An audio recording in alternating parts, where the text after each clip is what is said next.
অবস্থাতেই যেন ইফটিজিং বিন্দু পরিমাণ না হয়। ভারতের রাত 12টা 1 মিনিট থেকে মাদককে পালাতে হবে।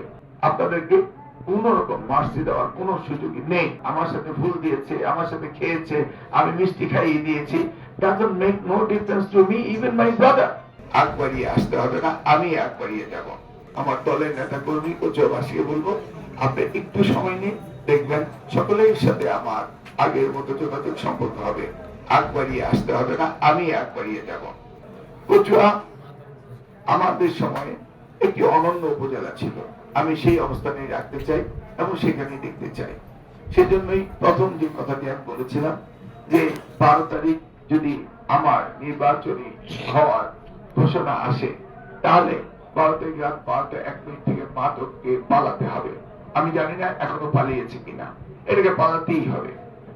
আমি ব্যক্তিগতভাবে এগুলিকে পরিদর্শন করার চেষ্টা করব। আমি এসপি সাহেব, ডিসি সাহেব এবং আমার উপজেলার যারা নির্বাহী রয়েছেন তাদেরকে অনুরোধ করব, এই বিষয়ে কোন রকম ছাড় দেওয়া যাবে না, যেই হোক না কেন। আমি জানি আমার সাথে অনেকে ছবি তোলা হয়, ফুল দেওয়া হয়, গোলাগুলি করা হয়। এর মধ্যে আমি জানি অনেকেই ছবি তুলে এগুলিকে অপব্যবহার করার জন্য ক্রিমিনোলজি মাইন্ড নিয়ে। আমি তো জানি, আমি বুঝি, আমি দেখি, আমি চিনি, জানি। আপনারা কিন্তু বিভ্রান্ত হবেন না। আমার সাথে ভুল দিয়েছে, আমার সাথে খেয়েছে, আমি মিষ্টি খাইয়ে দিয়েছি, doesn't make no difference to me, even my brother। আপনাদেরকে কোন রকম মার্সি দেওয়ার কোন সুযোগই নেই। আমি নিজেও জানি যে আমার দল অন্য দল, এবং আমি দেখি, জানি, শুনি, চিনি কারা কোন অবস্থায় কি করে। এগুলিকে এখন আপনাদেরকে অ্যাকশনে যেতে হবে। এটা হলো মাদক।